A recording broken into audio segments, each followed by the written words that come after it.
My name is Melissa Gómez. I am the Transport Policy Officer at the German Cyclist Association, ADFC, and I will be moderating this panel about international best practices. As a reminder, if you are tweeting about the session, you can use the hashtag InnoRAD with double N. And if you are registered to the event, you can leave your questions to our speakers during their presentations. At the end of the panel, we will have some time to go through some of them. So with not further delay, I would like to welcome the first of our panelists. He is Clyde Loakes. Clyde is Deputy Leader at the London Borough of Waltham Forest and will tell us about the process of the implementation of the mini Hollands in his borough, a successful story. Clyde, the virtual floor is yours.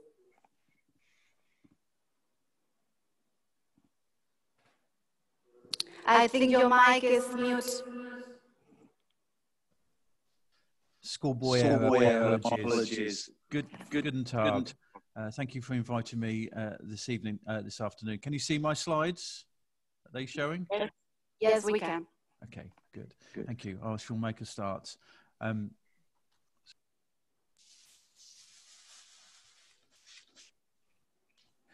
those of you who don't know London, Waltham Forest is the borough that I've placed a person on a bike in. It's in northeast London, right on the edge of London. It's what we call one of the outer London boroughs. Waltham Forest was successful in securing about £27 million from Boris Johnson when he was Mayor of London some 7 years ago to create what was then called Mini Holland, building on best practice from the continent in London in particular, outer London, where mode share for walking and cycling was low, but car ownership and use was very, very high. And part of that program was about building segregated cycling infrastructure, was about creating low traffic neighborhoods where you take out through traffic, rat running traffic from residential areas, building more resilient town centres where walking and cycling was to be encouraged and prioritised, complementary measures around cycle parking, accessible cycle parking for residents and for commuters, as well as things like cycle training. Orford Road was our first major scheme in the Walthamstow village. It was hugely controversial at the time because we proposed very radical responses to the challenges of through traffic, in particular in this area. And at the time of completing the scheme, even though residents had backed the scheme during formal engagement and consultation, we had quite a significant challenge to the work that we had delivered, and it got quite confrontational, including with some of the biggest demonstrations on our town hall steps that we've ever had in the borough's 50-year history. This is what the heart of Walthamstow village, Orford Road, looked like before we made our interventions. Round about 2,500 vehicle movements a day in both directions, a very traditional, very tight road network, largely a road network laid out by the Victorians. So designed before cars were even invented, never mind kind of levels of mass car ownership that we have in London still to this day. But it had a very traditional parade of shops at its heart. And if you were a pedestrian, more often than not, you would have to walk in the road because cars would be parked up on the pavements, even though that was illegal. This is now what it looks like. We've taken out the through traffic after 10 in the morning through till 10 at night. So logistics, the shops can be serviced by their suppliers outside of those hours. But now it is prioritised for pedestrians and cyclists. And now this is a destination. This is where people come, not just from Waltham Forest and Walthamstow, to spend their leisure pound and their shopping pound, their retail pound, but they come from all over London to this space because it prioritises pedestrians. People feel safe there and they'll spend more time there because they are comfortable in that space. Here's some indications of some of the roads that surrounded Orford Road. The figures before the trial are the number of vehicle movements in those residential streets. The figures after the trial are after we installed what we call modal filters. And they are blockages in the road that prevent motorised traffic from using the entire length of those residential streets, but do allow cyclists, those in mobility scooters, and pedestrians still to go through the road. So they're not road closures, they are modal filters. And as you can see, a real significant in the percentage change of through traffic using this residential area to bypass traffic infrastructure designed for it. Here's another example of a similar scheme, Francis Road in the heart of Leighton in the south of Waltham Forest. Again, we had around about 7,500 vehicle movements in this particular road. And again, we went through a process of creating modal filters in the residential streets around it. And then we put a timed closure in this shopping parade. And here, like in Orford Road, businesses have claimed the space. They take great pride in looking after the planting, and they take great pride in arranging particular events that draw people in. Before this level of intervention in this particular area, this was a parade of shops that was really kind of dying. Just some information around some of the processes that we go in advance of delivering a scheme. We do what we call a perception survey of our residents and businesses. We ask them what their priorities are, what their challenges are. And what you get from these kind of infographics here is the fact that businesses constantly overestimate the amount of their visitors and shoppers that come to them via motor car. And they constantly overestimate the need for parking and such like. Where actually pedestrians, visitors to those areas want fewer cars in that space. They want fewer parking opportunities. They want it to be a more pleasant experience. Here's some of the major cycling infrastructure that we've done with regard to segregated cycle tracks. In your bottom left-hand corner, that's how we used to treat pedestrians and cyclists right up against that bus, that double-decker bus. You can see a cyclist and two pedestrians trying to compete with each other for the space. On the bottom, your bottom right-hand corner, you can see what they now have. That's exactly the same place that picture was taken at. Whips Cross roundabout was a really fast, unsignalled roundabout. Had no place in a modern city, never mind London. We've now taken that roundabout out, made it a fully signalised junction with huge levels of pedestrian and cycling infrastructure and priority put in place. Our communities have really taken to the schemes that we've done. We've created huge amounts of pocket parks and public realm improvements, taking away car parking spaces, narrowing junctions to allow people to take over those spaces and put planters in and look after the planting. And as a result, that kind of level of community cohesion, community engagement has really grown. And it's not just about an active travel agenda with regard to our Mini Holland programme. It is a way of life agenda. It's about community cohesion. It's about public health. It's about health and well-being, air quality, Gesundheit der Öffentlichkeit, die Luftqualität und auch ein Wiederbeleben der Wirtschaft und natürlich auch Bewässerung oder Regengärten. Man kann die Infrastruktur bauen, man kann Vorrang einräumen den Fahrradfahrern und auch den Fußgängern. Man kann auch den Leuten Mut geben, dass sie diese Wege auch nutzen. Man kann ihnen auch die Fahrräder ausborgen. Das ist auch Teil des Programms. Hier gibt es verschiedene Optionen. Wir wollen es den Menschen einfacher machen, dass sie ihre Fahrräder auch aufbewahren können, wenn sie zum Beispiel an einem Bahnhof ankommen, wenn sie auf dem Weg zur Arbeit sind. Die Maßnahmen, die wir durchgeführt haben, sind etwa, dass wir etwa 80 Modalfilter haben. Melissa ist ja letztes Jahr da gewesen, da hatten wir 40 bis 50. Jetzt haben wir mehr als 30 noch hinzugefügt. Und um 103% hat sich die Nutzung von Fahrrädern erhöht. Und der Autoverkehr ist stark zurückgegangen. 2019 haben wir 850 Parkplätze an Straßen entfernt. Wir haben auch sehr viele temporäre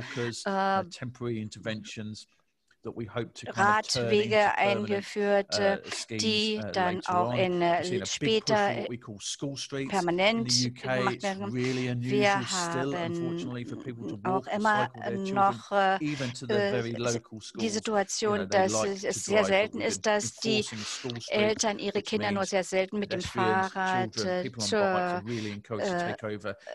Schule bringen oder zum Kindergarten. Und deswegen haben wir auch ein großes Augenmerk gelegt auf die Kindergärten, die Schulen. Und hier haben wir auch sehr stark diese modalen Filter angewandt, um sicherzugehen, dass die Kinder auch gut und sicher ankommen. Und Paris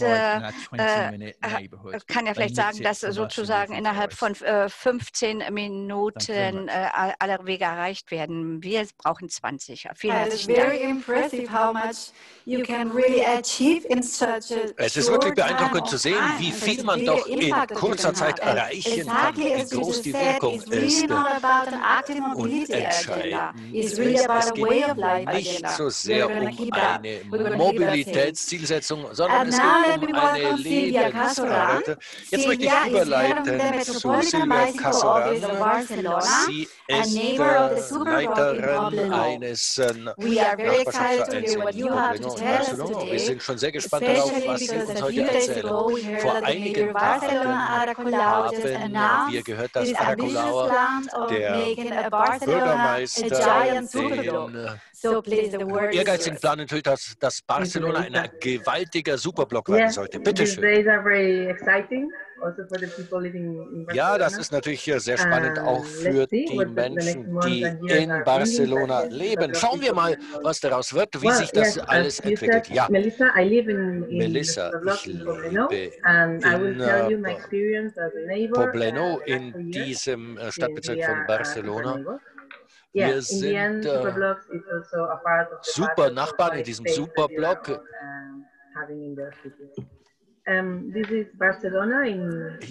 Hier seht ihr Barcelona. Das sind die ursprünglichen Modelle. Hier sehen Sie die Umgebung von Pobleno. Diese roten Punkte sind die Superblocks.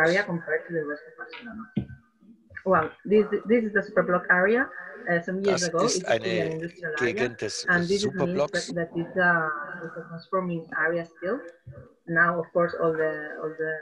Hier haben wir jetzt alles geöffnet.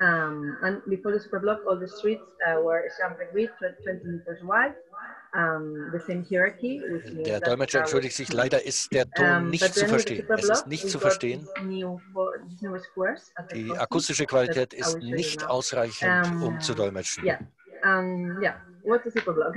In a Champlet grid, we've got this grid that is totally the same. I mean, all the streets. Die technische Qualität der Verbindung erlaubt leider kein Dolmetschen. But then with the Champlet grid, what we try to reach is a Der Dolmetscher muss um Verständnis bitten. Die akustische Qualität dieser Verbindung reicht nicht aus, um zu dolmetschen. And then the two traffic goes only in the perimeter. Inside the superblock, traffic has to turn around and then get back to the perimeter. But the concept is really simple. because just creating some, changing some directions for cars, you can really get these new squares in the Die technische Qualität der Verbindung reicht leider nicht aus, das ins Deutsche zu dolmetschen. Wir bitten um Verständnis. Our experience in Superblock. Poblenou started 4 years ago. It was not a part of the Superblocks program because it really started as an experiment from the university. It was called Superilla Pilot. Wir bitten um Verständnis. Die technische Qualität ist so, dass man nicht dolmetschen kann. From the architecture students preparing different proposals, what to do with the public space. So. Yeah, this is our Superblock. You can see in the perimeter, there is some strange thing that these two streets are going from the sea to the mountain. So in the end, our Superblock now is like this. They had to open really this street also for the traffic, not only for the bus, but for the rest. But in change, we got this Wir bitten um Verständnis. Die technische Qualität reicht nicht aus, das so zu verstehen, dass man es dolmetschen kann. Yeah, we had these students doing all kind of interventions. They painted. No, this was not the students. This was the municipality. They painted the new signals. They removed some car parking. They removed bike lanes, and they changed the directions. Even the police didn't really know how to react because, of course, bikes could go through in two ways, while the cars and motorbikes they could go only one way. And this kind of intervention was there. This was the playground square. Each square had a specific topic. This was the democracy square, and in fact, we had many meetings here with politicians, also to discuss about Superblocks. And here in these meetings, the neighbors that we didn't know each other really, because it's a quite new area, and the buildings are quite disconnected from each other, and there are no services at all. We started meeting the neighbors that were in favor and also the neighbors that were against the project. The first weeks, the students went away after these 2 weeks. It was in September, so when after the car-free day, they went away and everything that they had prepared was removed. So we had asphalt, totally. I mean, we had a lot of empty space, but it was just asphalt. So yeah, kids really like to draw in the asphalt, but it was really hard to imagine things to do, no, when with only asphalt. But yeah, people started walking in this area, and of course, in the meantime, the municipality started the participatory process to define what to do with all this new space. The neighbors that were in favor, that we just met during those days, we started also filming some short messages, because there were some news that were saying that the ambulances, for instance, couldn't enter in the Superblock, or that the people couldn't get their homes by car, which it was, of course, totally not true. And then the kids were asking in these films things like, I want to celebrate my birthday party in the Superblock, or of course, I can drive to my home in the Superblock, or I want to play sport in the Superblock, or Alfonso was saying, I want to meet my neighbors at the street in the Superblock.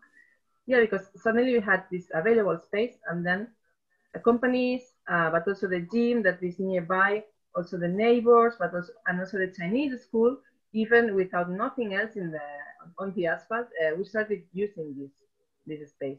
This was a company, they were playing a game. I really didn't understand what was the game, but they were there. And then the neighbors in favor, we also painted some things to hang from the balconies, because the neighbors against it, they had very professional posters everywhere. No Superblock.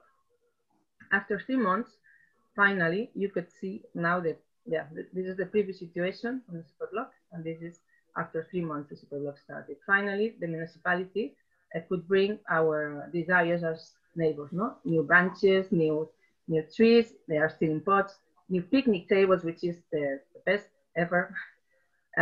Also, the car-free part had new paints, as you can see here. There are not many neighbors, but we've got many offices. So also many people are eating here for dinner, for lunch. We got these tennis tables as well. So, well, here, this is a car dealer, it's Seat. You see, here they had a poster, no Superblock, which was quite funny, that the car dealers were in the Superblock. Yeah, this is still like this. I mean, we had in Barcelona, we generally have 5 meters wide sidewalks, but in this street, there are only 2 and without any street. So that was a quite ugly street. Yeah, and the neighbors, we started not only using the space for ourselves, but also organizing things for the rest of the neighbors, which was really nice, like concerts, like cinema at the night, chess tournaments, well, many activities, also together with the parties of the neighborhood. This was how the final project looked after the participatory process. And then finally, after 1.5 years, the municipality could really get playgrounds in the middle of the process. You can see we got 3 new playgrounds, which is quite okay. And in this part, which was the worst, the municipality could really do real urbanism, not only tactical, but they were already working on this, so they changed to the Superblock idea. So we could even see butterflies or kind of fauna. Yeah, we are participating in many parties, not now anymore without the COVID, but we hope it's coming back. This was the best. I mean, Beyblade for kids. We got like 200 kids, and then parents and brothers, and we got like 1,000 people just for this event. It was crazy. We also painted the asphalt. This is a boy that was killed some years ago in Sabadell, in a city nearby Barcelona, and this is the brother. The parents made this draw with the kids, so we also put them to really ask for the cars to go slow, because that's the biggest problem is that in the Superblock cars should really go under 20 kilometers per hour, but they don't do that. We also created some news. We participated in many, in Valencia, in Zaragoza, in many places to talk about also the Superblock. So also spreading the Superblock concept was one of our objectives. Yeah, well, I don't know if I've got time. So that's... Yes, you do have a couple of minutes. Okay.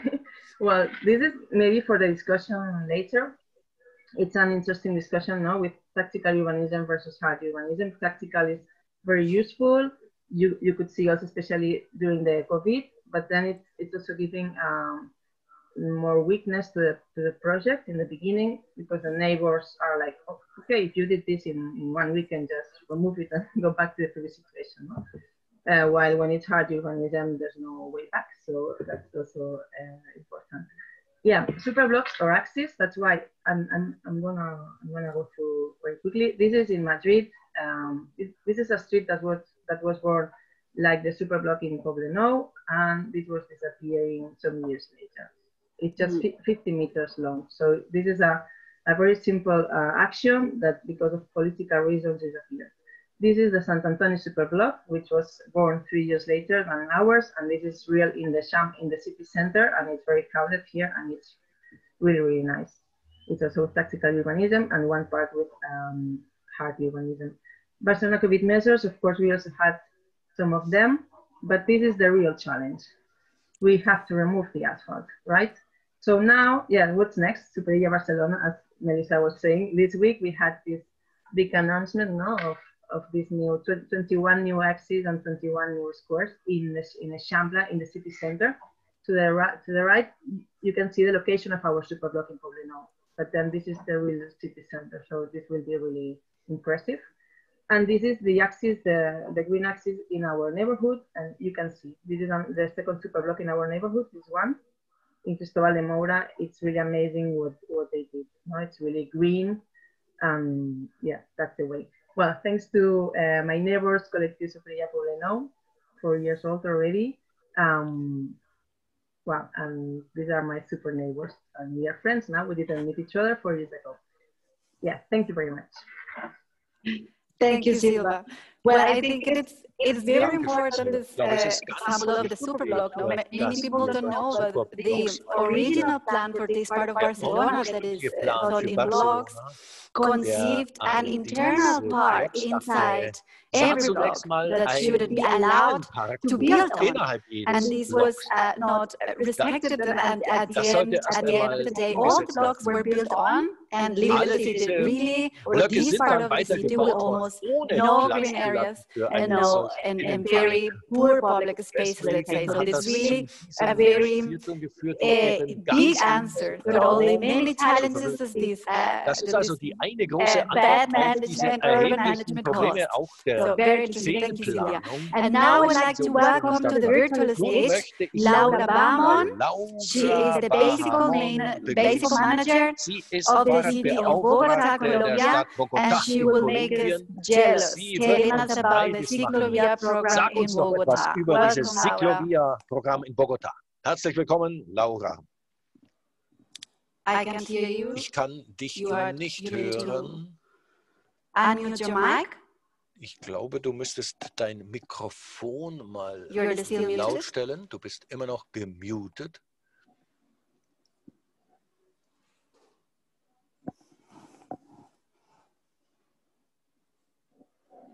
Oh,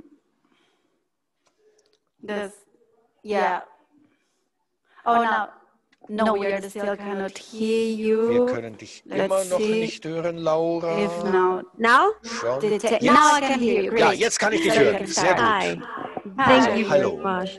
Vielen Dank. Thank you for this opportunity. Dank für diese Gelegenheit. This is our special Ciclovia from Bogotá. Das ist unsere ganz besondere Ciclovia aus Bogotá. Ich werde versuchen, ganz rasch die Geschichte zu erzählen. Das begann 1974. Dann werde ich darüber sprechen, was eine Ciclovia eigentlich ist, was hier die Problemstellung ist und was die Herausforderung ist und was wir für die nächsten Monate und Jahre erwarten. Wie gesagt, 1974 begann die Geschichte der Ciclovia. Das war eine Bürgerinitiative. Die Bürger wollten eine Art Demonstration für das Pedalmachen gegen die Vorherrschaft des Autos. Es ging auch um Nachhaltigkeit. Wir hatten erhebliche Probleme mit der Luftverschmutzung und auch zu wenig Erholungsflächen. Hier wurde also das Fahrrad als Symbol genommen. Hier wurden in 3 Stunden 3 dieser Hauptverkehrsstraßen geschlossen. Dies war ein Experiment. 2 Jahre später wurde das Experiment als echte Veranstaltung durch städtische Verordnung durchgeführt. Der Unterschied zwischen Ciclovia, also einem temporär eingerichteten Erholungsraum, und Ciclojuta. Ciclojuta sind die ständigen Radverkehrsinfrastrukturen. Sie haben hier Fahrradrouten geplant. Verschiedene Ziele wurden verfolgt. Ich möchte mich aber mal auf dieses sehr aktuelle Ziel beschränken. Sie wollten wirklich einen Gesinnungswandel herbeiführen, einen Mentalitätswandel, dass man eben begreift, dass Straßen ganz andere Nutzungen offen stehen. Je nachdem, welche Tageszeit es ist, zwischen den Jahren 1995 bis 2000 wuchs die Ciclovia wie eine Blume. Die Verwaltung fing an, mit solchen ausgewiesenen Sportflächen zur Erholung. Das Ziel dabei war es, den weltweit größten temporären Park zu errichten. 20 Kilometer wurde das schließlich lang und wuchs dann schließlich auf 121 Kilometer an Straßen an. Der Bürgermeister gab Ciclovia mehr Haushaltsmittel, mehr Zeit, mehr Beschäftigte. Jeden Sonntag, jeden Feiertag wurde das das eingerichtet. Das wurde dann weiterentwickelt in die Recreovia, also eine Art Straßen-Aerobic, Straßenerholungsfläche. Das war ganz wichtig, um mehr Menschen zu diesen Aktivitäten heranzuführen. Das begann zunächst mal mit 200.000 Menschen. Jetzt dagegen sind es fast 2 Millionen. Jeden Sonntag nehmen die daran teil. Und hier wird auch informell Handel getrieben.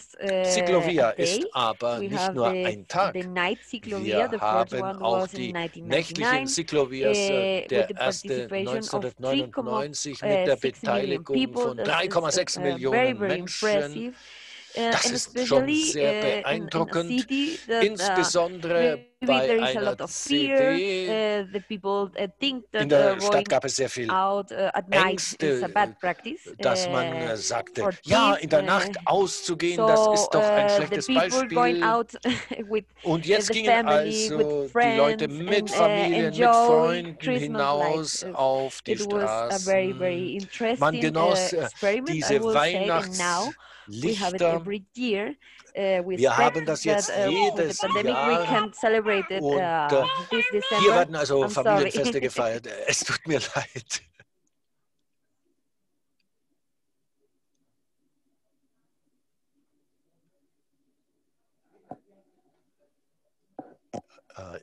Der Ton scheint zu fehlen. Dolmetscher hat keinen Ton. Okay, Laura, can you just wait for a second because we cannot hear you anymore? But can you just keep on talking so we just, we can fix it? Lass uns mal schauen, ob wir das reparieren können. Yeah, we lost your Wir tone. haben deinen Ton Just that we are not verloren. you. Wir werden das versuchen zu flicken. But well, okay. Aber in the meantime, sagen wir mal so, es maybe ist so now? in Ordnung. Laura? Jetzt vielleicht Laura? Laura, can you hear us? Laura, kannst du uns hören? Okay. Okay. So it seems like now Also the es sound sieht is so gone. aus, als ob der Ton verschwunden But I take the opportunity to tell you that I'm originally from Bogota.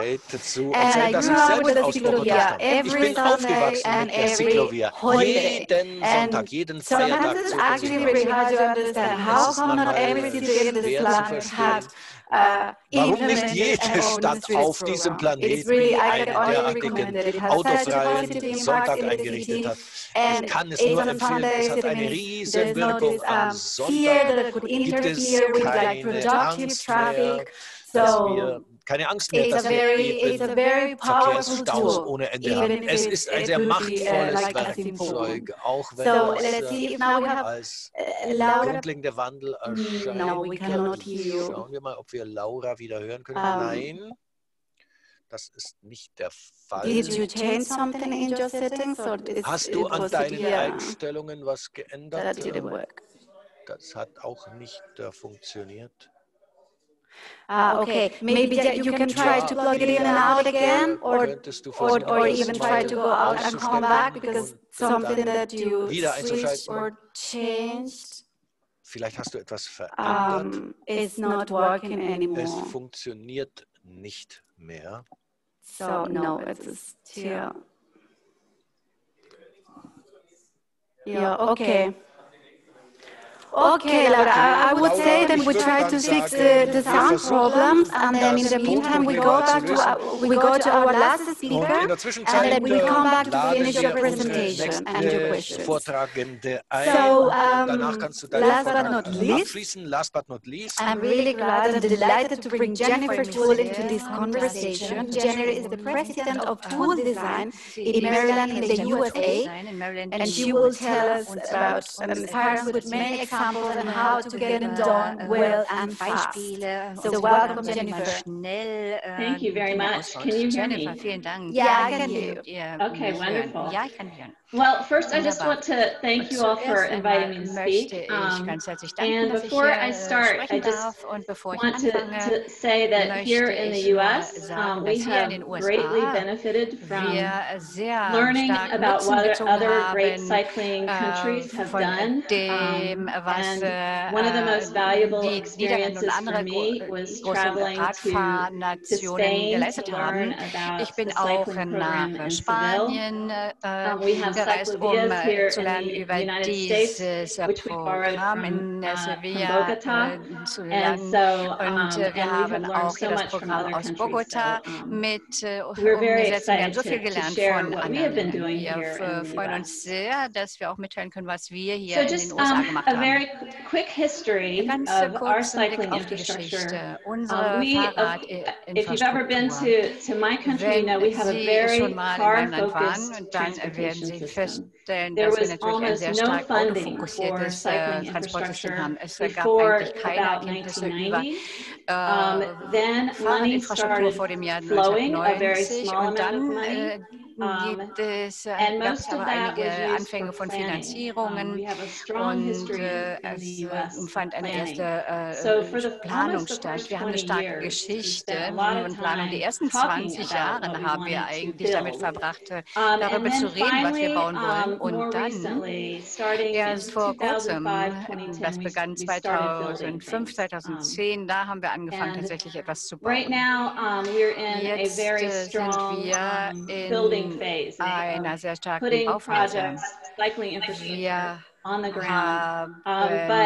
angefangen, jetzt auch wirklich Projekte umzusetzen, aber wenn Sie herkommen, dann sollten Sie nicht erwarten, dass das jetzt hier schon ein großartiger Ort zum Fahrradfahren ist. Wir haben immer noch sehr viele Straßen, wo man nicht gut Fahrrad fahren kann, und wir haben in unserem Land noch viel zu tun.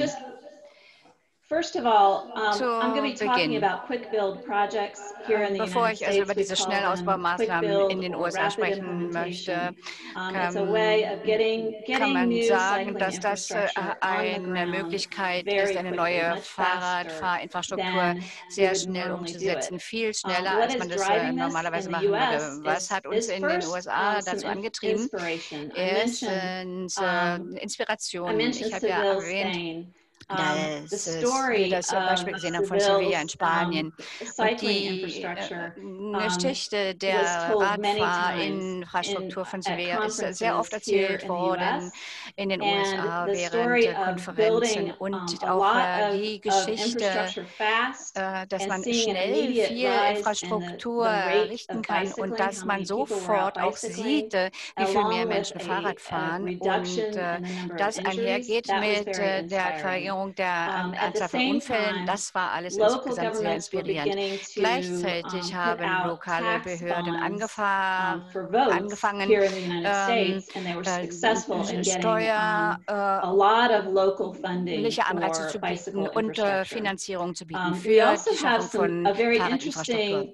Und wir haben auch eine ganz interessante Situation in den USA.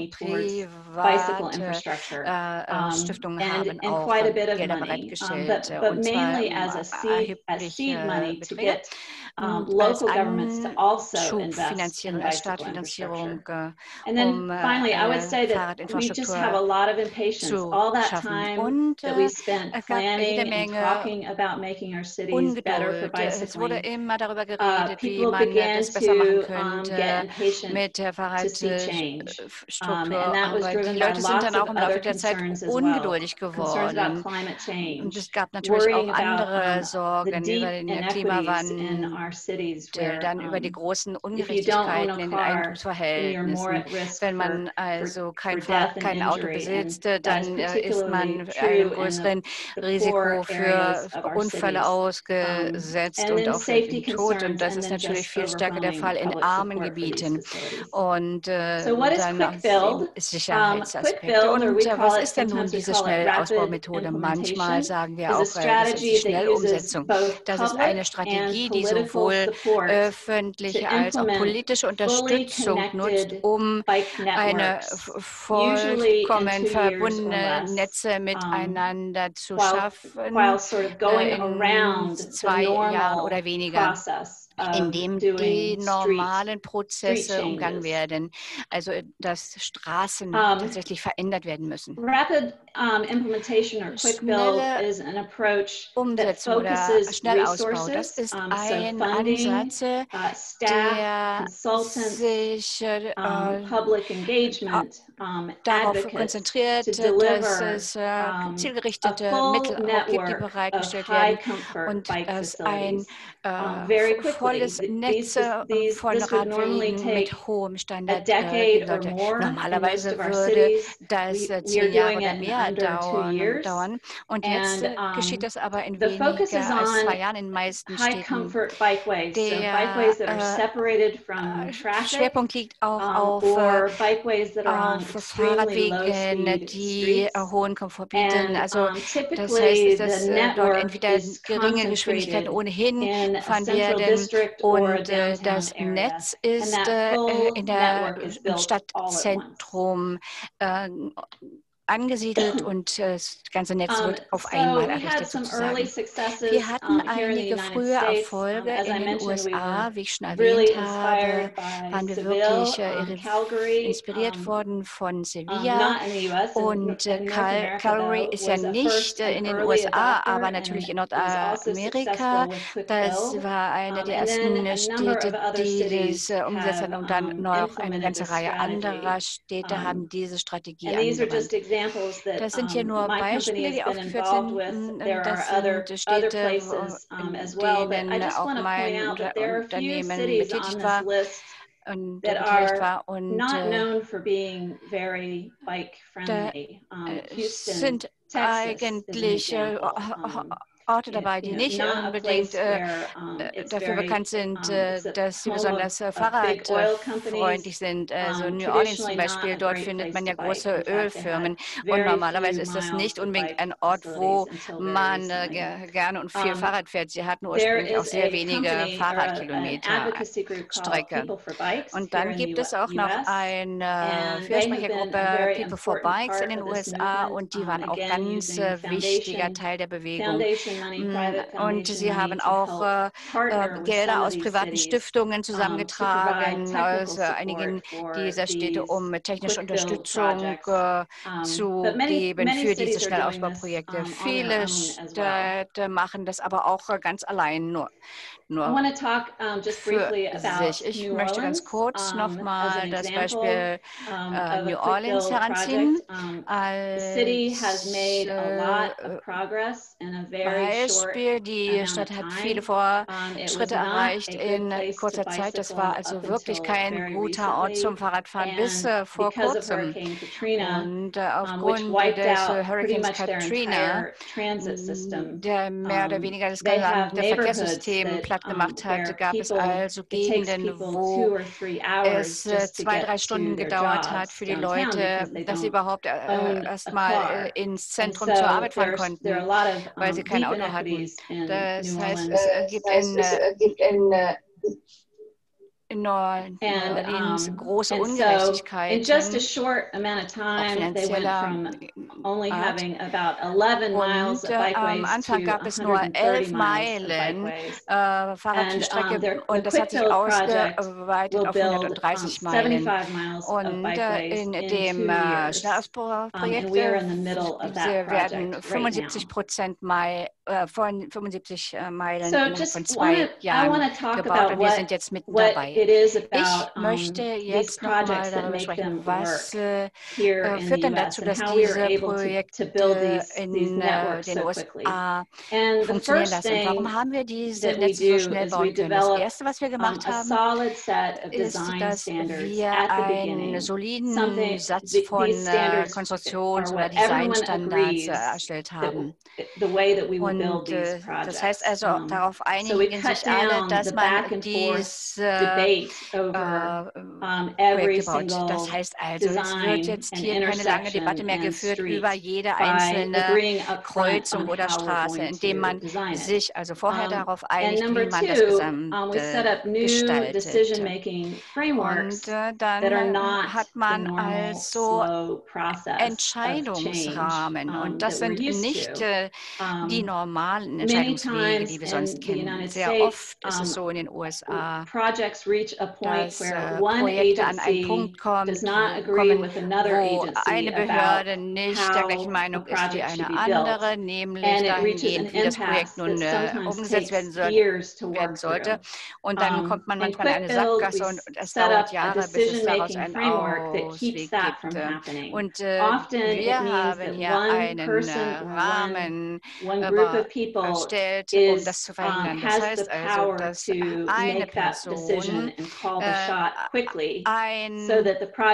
also die Verantwortung hat und die Möglichkeit hat, auch diese Entscheidung zu treffen. Das war ein zweiter Schlüssel zum Erfolg. Und dritter Schlüssel war, dass wirklich viele Mittel investiert wurden. Die Stadt hat viele Mitarbeiter Stunden bereitgestellt, auch die Berater waren stark beteiligt. Und auch die Öffentlichkeit hat sich stark beteiligt. There are 4 primary strengths that I want to share of this process of doing quick build projects. We've had an opportunity to work on many of the cities I showed you earlier, and we've thought about some of these sort of cross-cutting themes of quick build projects, and I'm going to go through these. First is that you know, the traditional design and project delivery tends to get bogged down as you go through design. And here in the United States, this feeling that whatever we build has to be perfect from the start. In quick build, we avoid that. We focus on getting the project on the ground. And it doesn't mean that it has to be perfect. We learned a lot from Seville because this was their strategy as well. If you've ever been to Seville, some of the bikeways wrap around trees and they become very narrow in places. They made compromises so that they could get that network on the ground quickly. And then they go back and fix those places afterwards. And so we have a lot of examples of quick build projects where adjustments are made, sometimes as we're building the project, but often as well after we've built it, we come back and fix those places. Oder eben danach. Also, I think one of the things that quick build addresses is this fear of change, and it's true in any city. You've heard about the other cities around the world where people are not excited about changing their streets, and this just shows you in the city of Calgary. They have a service where you can call a number if you're concerned about street, and you can see that as the quick build projects were starting, there was a lot of negative feedback. But as those projects were finished, that feedback became more and more positive. And that's a strength of the strategy, is to quickly get it all built so that people can get out and experience those streets and discover how nice it is to have a full network so that you don't have gaps when you're taking a trip. Wenn man insgesamt so eine Strecke nutzen kann. Und nicht, dass es dann dazwischen noch gibt. The other part of this is just having the proof of concept. You know, dass man sozusagen den Nachweis der Machbarkeit hat. Wenn man schnell ein ganzes Netz baut und es dann auch für die Leute nutzbar macht, dann sehen das immer mehr Leute auch als einen Gewinn an. Man muss es schnell umsetzen und man muss die Leute schnell auf die Straße bringen zum Fahrradfahren. Das ist sozusagen das Geheimnis. Einige Artikel über die Quick Build Low-cost implementation is another part of this. We're not spending a lot of money. We usually, these projects typically do not move the curb line of the street. And you can see we're using a lot of very inexpensive treatments, planter boxes, striping, precast curbs. This is a before and after of quick build in Seattle, Washington. This is another one in Seattle, before and after. Maryland, You can see again some flex posts and other temporary or permanent but low-cost treatments, striping and green paint. And this is another view of a quick build project in Seattle, again with the green paint and planter boxes and signalization at the intersections for bicyclists. This is a typical time frame of a quick build project. This was for one in Houston, Texas. 11 weeks from beginning to end, to final construction. Again, it's a very quick treatment. And then finally, just some ingredients for success. It's very important to have political champions on your side for these projects to help break impasses and to give the power to the agencies to make decisions. Important to emphasize the network and talking about the project with the public, that this isn't going to be an entire network, and it's important to get the whole thing built quickly so that people can use it. And then, again, focusing on high comfort facilities and not forgetting to address the intersections is another really important aspect. We want to focus on projects that show results quickly. And often we wait for the sort of the bigger projects until later that are going to be more expensive. We make sure that we have a collaborative team of designers and operators. If snow removal is something that's going to be an issue, we make sure that we're involving the operators as well. And then just always remember that the initial network is a really important milestone, but you can't stop there. We will still have parts of the community that need attention later, and so that's why you need to plan for a phase 2 when you do a project. Und deswegen sollte man auf jeden Fall auch die Okay, so Phase that is 2 what quick build berücksichtigen looks bei einem like in the United Quick-Build-Projekt. States right So now. sieht Quick-Build And aus we look in den forward to USA learning derzeit. about what Und you wir will freuen do uns in Germany, sehr and wish you the weiter best zu of luck with your lernen program. darüber, was Sie Thank you machen very in much. Deutschland, und wünschen I Ihnen viel think Erfolg like damit. one common element that all of you have mentioned is the fear of ein change, and that how it really gemeinsames overcomes Element, with das the ihr practice alle of erfahren musstet, the ist die examples and the Angst projects. vor dem But Wandel. one thing I'm Und diese also going to Hindernisse, take for die your man presentation überwinden is muss. that perfect Eines is möchte the ich enemy of auch good. aus I deiner think we should Präsentation really mitnehmen. keep that in mind. Perfektion ist der Feind des So, Guten. okay, so Das maybe we sollten wir can auch now im go back Kopf to behalten. Laura. Gehen wir doch mal Laura, zurück zu can you hear us Laura. now? So you Laura, can finish kannst your du presentation? uns jetzt hören, sodass du deinen Vortrag abschließen Yeah, kannst? but I still don't hear you. Ja, aber ich kann dich immer noch nicht hören. Let's see. Schauen wir doch einmal. Could you keep on talking so I Könntest realize du if you bitte einfach mal no, we're weiterreden, still not here. sodass wir da etwas hören? Nein, es ist immer noch nicht möglich. No. Okay, that maybe if you. Can you hear me now? Yeah, Könnt ihr now mich I jetzt hear you. hören? Yeah. Ja, jetzt kann ich dich Do you have hören. headphones? Good. Gut. Okay. Okay. For my hand, we go back to our presentation. Also gehen wir zurück And zu thank you for the unserer patience. Präsentation. Danke für So. eure Geduld. No problem. Now, Macht dir keinen Kopf. yeah, I'm sorry, all the problems. Okay, so we go back. Also, wir gehen mal 2030. zurück. We start an experiment and implement the Ciclovia as the car-free Wir day. haben Ciclovia zunächst einmal experimentell 3 Tage lang ausgedehnt. Laura, sorry to Laura, tut mir interrupt you, leid, ich but muss dich unterbrechen. Say yes, we want to Thursday.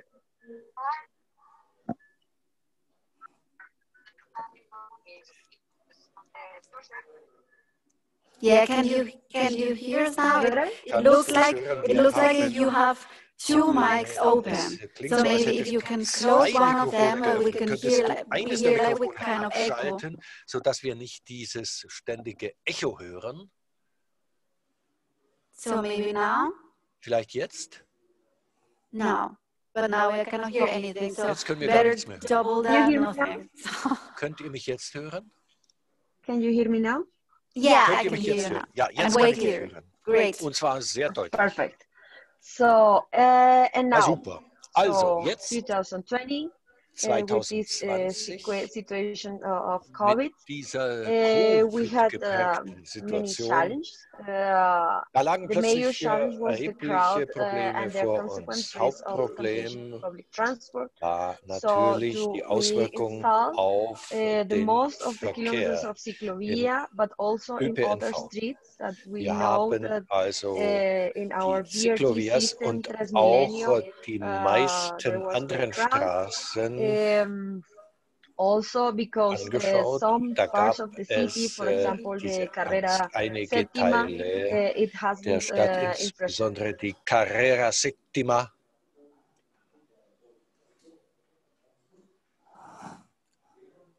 Laura, are you there? Laura, bist du noch da? I think we lost you again. Ich fürchte, wir haben dich erneut verloren. I cannot hear you there anymore. And Ich kann dich it nicht functioned mehr very hören. well, so good that we made Und das hat so gut funktioniert, some of these corridors permanent. dass wir That's einige how it dieser seems. Korridore Ciclovia now, jetzt 31 beständig corridors, eingerichtet haben. with their 31 coordinators, dieser Korridore haben wir 27 eingerichtet kilometers.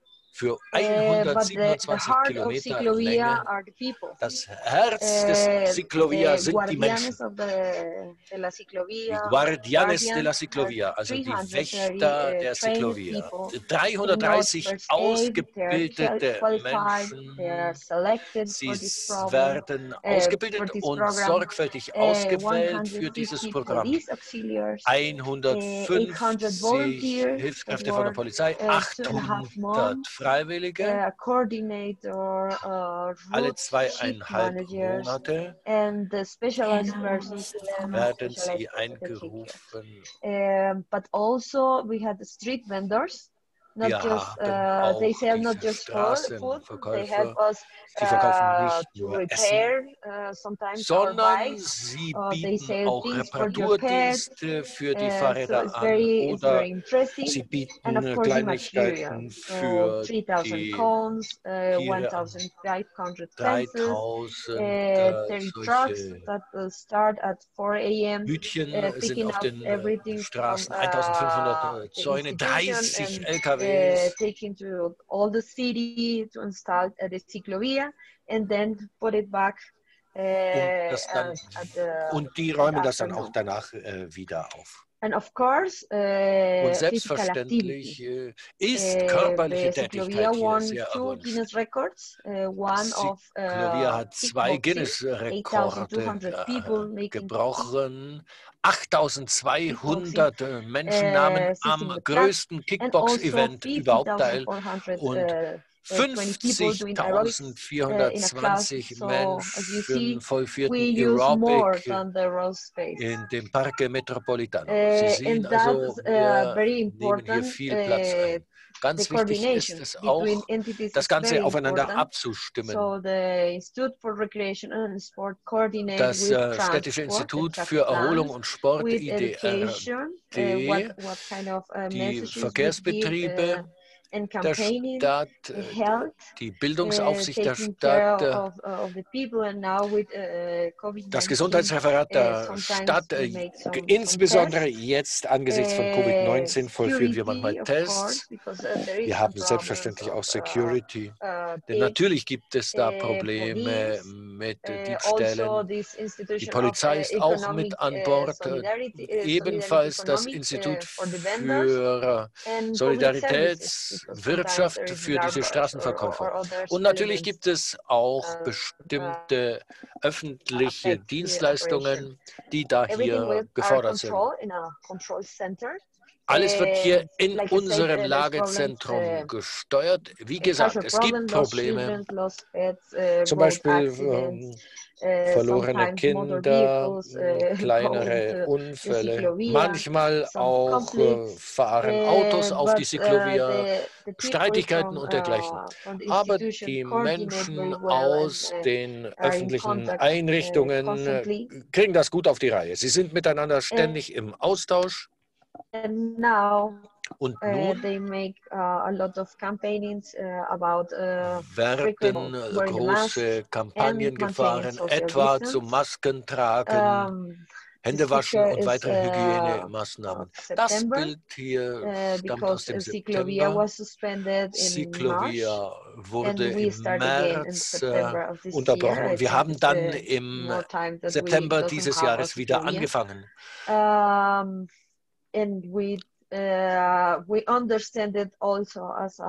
Wir verstehen das auch als ein Element der psychischen Gesundheitsvorsorge für unsere Menschen.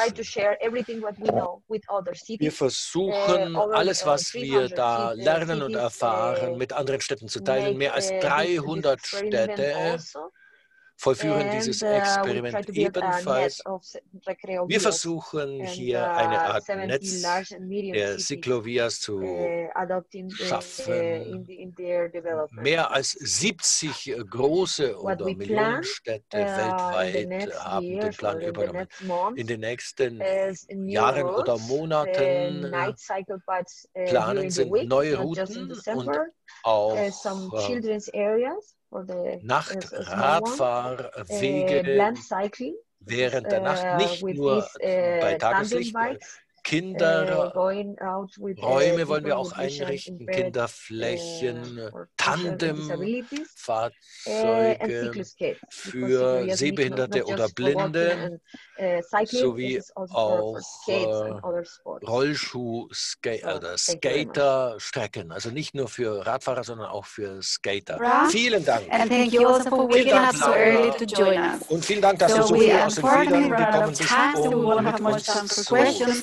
Es gibt jetzt hier noch etwas Zeit that is very popular here, Fragen. Eine sehr and it's about parking, and it's for Silvia in the super blocks. Maybe if you can, very fast can tell something about what happened to all the parked cars in the super block. How did you get rid of them? There was any kind of special parking policy? Very short list.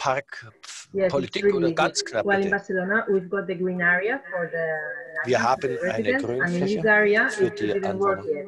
So it was the moment to really start defining the residence area for parking. So no problem at all. I mean, then the neighbors have their own parking places, most of them.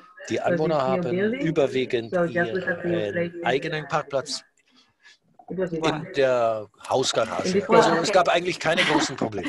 Good. Well, thank you very much. Unfortunately, we run out of time now. So, Wir haben but die Zeit a huge aufgebraucht. thank you to all our Ein dickes panelists. Dankeschön an I alle really hope also that you were Podiumsteilnehmer. able to take good learnings and Ich hoffe, inspiration dass on ihr how to voneinander achieve auch livable wirklich neighborhoods Anregungen and cities. And because now it's the und turn of anschauliche your Berichte city. mitnehmen